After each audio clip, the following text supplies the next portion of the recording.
Collègues, bonjour et bienvenue dans cette nouvelle capsule dédiée à l'ENT. Ici, nous allons voir comment créer et organiser un devoir via notre plateforme. Alors la première chose à faire, évidemment, c'est d'écrire son devoir. Alors moi, la manière dont je procède, c'est que je rédige un devoir en format Word. Comme ça, les élèves pourront directement écrire dedans. Alors, il y a une petite astuce, parce que parfois on a peur que la mise en page soit modifiée. Admettons ici que je mette une police un peu fantaisiste. En fait, il y a moyen de figer la mise en page. Pour ça, quand on va sur Word, on peut appuyer sur l'onglet Fichier pour accéder aux options. Alors chez moi, c'est plutôt Word préférence. Chez vous, ça peut être option en fonction de la version que vous utilisez. Et dans Préférences, vous allez dans Enregistrer. Et vous voyez que vous avez une option Incorporation de police. Et vous pouvez choisir d'incorporer les polices dans le fichier et de n'incorporer que les polices utilisées. En faisant ça, ça veut dire que dans le fichier, vous incluez la police que vous utilisez et vous êtes sûr que ça apparaîtra tel quel depuis le PC de l'élève. Alors une fois que vous le faites pour un fichier, normalement ça fonctionne pour tous les autres. Ça c'est une petite astuce cadeau. Du coup ici j'ai composé mon devoir et j'aimerais bien le déposer sur le NT. Du coup je vais sur le NT, je vais dans mes cours, je vais en 3D et j'appuie sur le bouton éditer. Et je vais organiser mon devoir. Pour ça, j'appuie sur ajouter une activité ou une ressource et je vais choisir l'option devoir. On commence à s'habituer, je mets d'abord un nom. Alors, mon devoir porte sur le monomythe. Voilà. Et ici, on peut mettre une petite consigne. Donc, ce devoir est à rendre pour le 30 octobre. Et je peux mettre 30 octobre en gras. J'affiche la description. Et ici, je vais déposer mes consignes. Je clique sur choisir un fichier. Devoir sur le monomythe. Je le dépose. Voilà. Et alors, ça c'est important quand même de le signaler, moi je vous conseille de toujours demander aux élèves de vous déposer leurs devoirs en fichier PDF. Vous verrez après, je vous montrerai un outil d'annotation. Alors, disponibilité, vous autorisez la remise du travail à partir de telle date. Alors si ça ne vous intéresse pas, vous pouvez désactiver comme ça. Vous pouvez aussi mettre une date limite, organiser des rappels. Donc ça, c'est vous qui pouvez paramétrer la temporalité de votre devoir. Type de remise, est-ce que l'élève vous remet un texte en ligne? Ça veut dire, est-ce qu'il va composer une dissertation, une rédaction via l'ENT, donc il pourra taper son texte directement dans l'ENT, ou est-ce qu'il va vous remettre un fichier? Ici, moi, il doit me remettre un fichier, donc je laisse ça. Ici, c'est le nombre de fichiers que l'élève peut vous remettre. Moi, il ne peut m'en remettre qu'un, donc je mets 1. Vous pouvez choisir de limiter la taille du dépôt, ou pas. Vous pouvez même ici imposer des extensions, comme n'accepter que des PDF par exemple.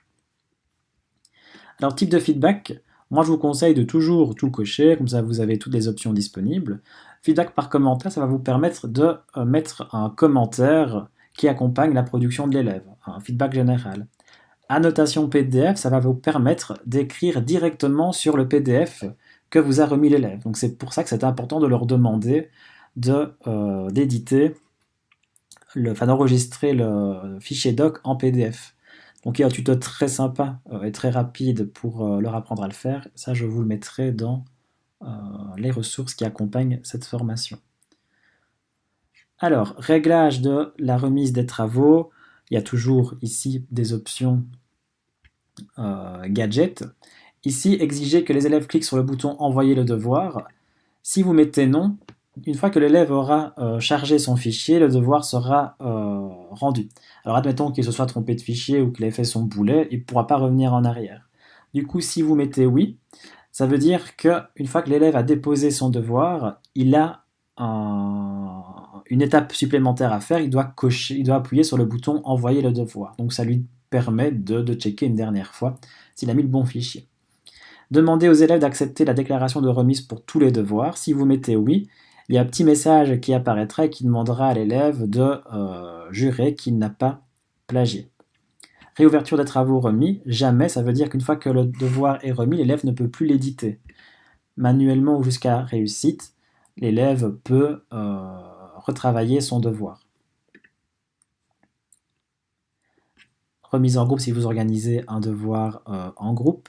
Les notifications pour gérer les rappels ou même vous mettre des rappels à vous-même. Attention, je dois corriger. Au niveau de la note, vous pouvez choisir le type de note que vous allez mettre, donc des points ou des barèmes ou aucune note. Sélectionnez le total du travail, donc moi ce devoir vaudra 20 points. Méthode d'évaluation simple et directe, ça veut dire que vous mettez une note et que vous complétez un feedback, mais vous pouvez aussi compléter et créer une grille d'évaluation. Note pour passer, c'est comme tout à l'heure, vous pouvez imposer une note minimale pour passer. Évaluation à l'aveugle, ça veut dire que le nom des élèves n'apparaîtra pas quand vous corrigerez les copies. Si vous êtes plusieurs profs pour un même cours, vous pouvez cacher aussi les évaluateurs. Réglage courant, comme d'habitude, vous pouvez afficher le devoir sur la page ou le cacher en attendant. Achèvement d'activité, on a vu aussi, c'est pour la petite case qui permet à l'élève de cocher l'activité quand elle est réalisée, etc. Une fois que c'est fait, j'enregistre et je reviens au cours. Et je vois que mon devoir sur le monomythe apparaît. Du coup, je vais vous montrer maintenant ce que ça donne du point de vue de l'élève. Donc ici, je me suis connecté avec le compte d'un élève. Je vais aller dans 3D, 3J. Et donc le devoir est apparu. Alors admettons que je sois cet élève. J'ai été chercher les consignes, j'ai fait mon devoir, donc je vais pouvoir le remettre. Pour ça, j'ajoute un travail. Je remets mon fichier. Et je remets bien le PDF. Je clique dessus. Le nom de l'élève apparaît comme auteur. Je dépose le fichier. Voilà. Et j'enregistre. Donc ici, comme j'ai mis l'option supplémentaire, l'élève doit appuyer sur envoyer le devoir. Il doit jurer, enfin, je dois jurer, comme je suis l'élève, que je n'ai pas plagié. Et le travail est remis. Voilà. Je reviens du côté du prof. Une fois que je retourne sur mon devoir, je vois qu'un élève me l'a remis. J'appuie sur consulter tous les travaux remis.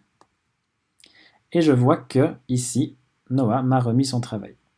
J'appuie sur note pour pouvoir l'évaluer. Alors ce qui est bien, c'est que s'il me l'a remis en PDF, je vais pouvoir directement annoter son travail. Vous avez vu ici, j'ai mis n'importe quoi pour vous montrer. Alors qu'est-ce que vous allez pouvoir faire? Pour ceux qui sont fans de tampons, vous allez pouvoir mettre des tampons. Donc choisir par exemple des croix, des V, des petits bonhommes.